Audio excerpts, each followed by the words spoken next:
Although Fitzroy's performance did little to inspire supporters, the team did have stars such as Bunton, Wilfred Chicken Smallhorn, Jack Moriarty and Jack Sexton. Moriarty kicked 81 goals in 1931, but the team only won 3 games and finished 10th.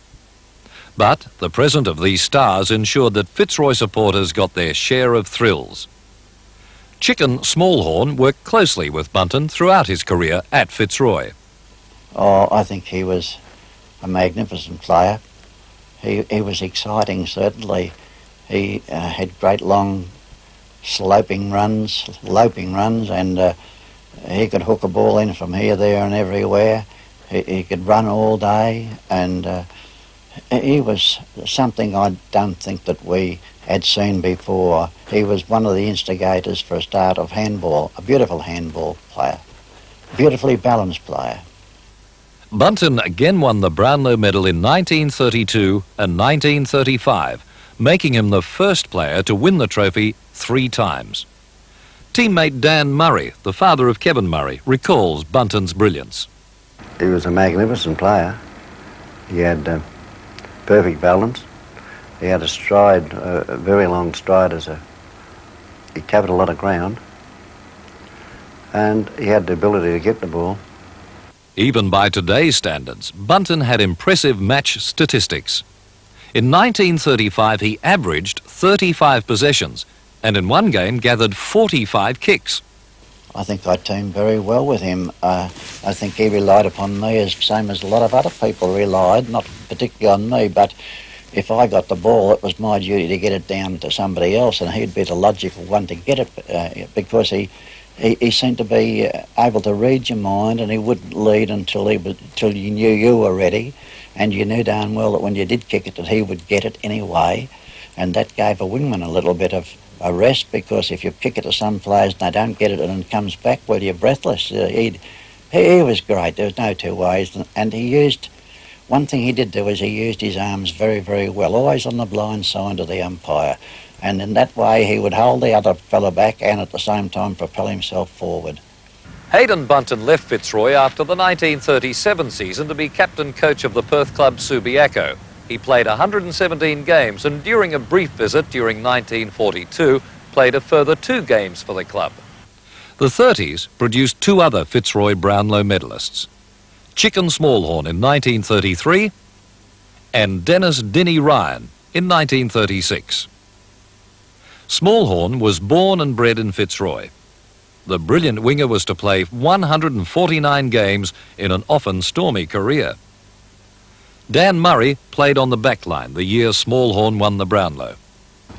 He was a very brilliant footballer for his inches, and he could turn either way, and he was a particularly good high mark for his inches. I've seen him mark over the ruck players.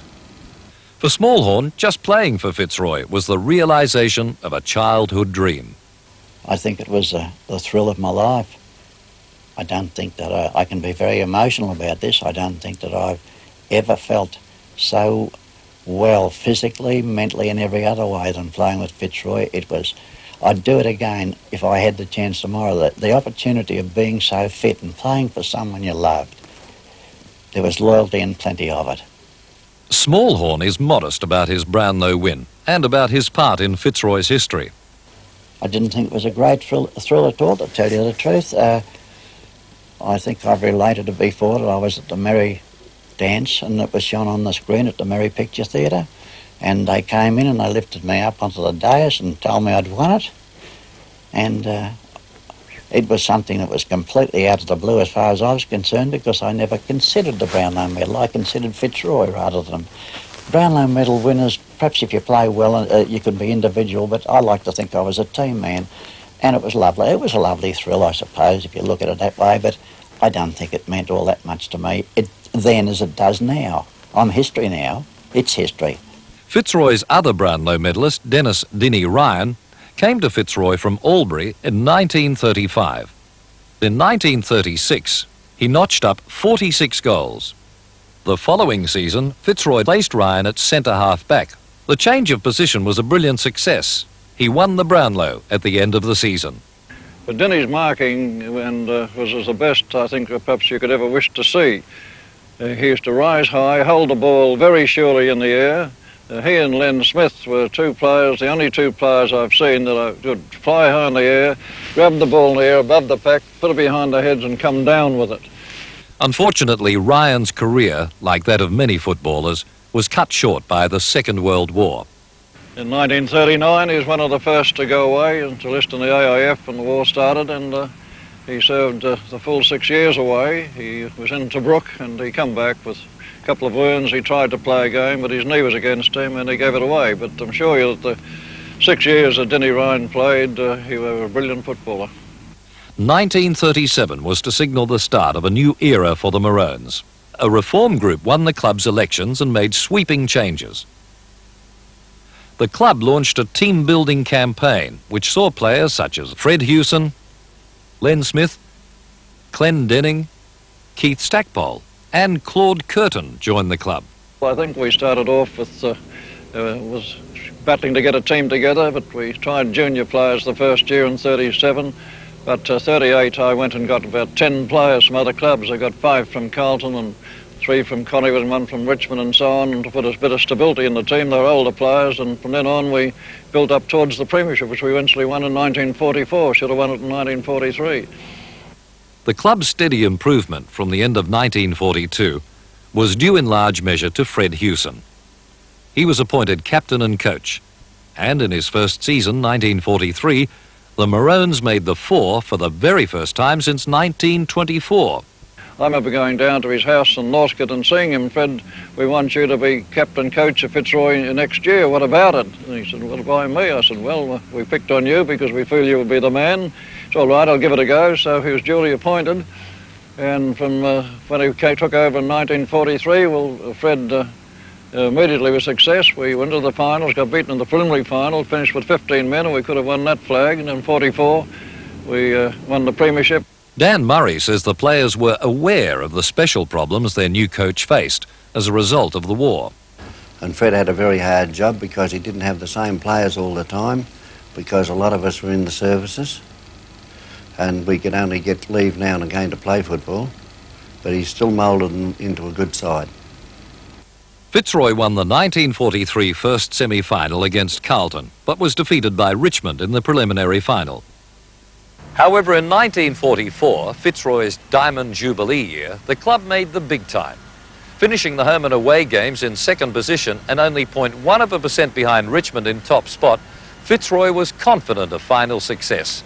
The Maroons defeated Richmond in the first semi-final. The grand final was played at the Junction Oval. It was the club's first grand final since 1923 and was played in temperatures of around 30 degrees Celsius. Jack Dyer's Richmond was clear favourites to win. However, Fred Hughson was equally as confident of his team's ability. In fact, before the game, Hughson took what some would regard as an unnecessary risk.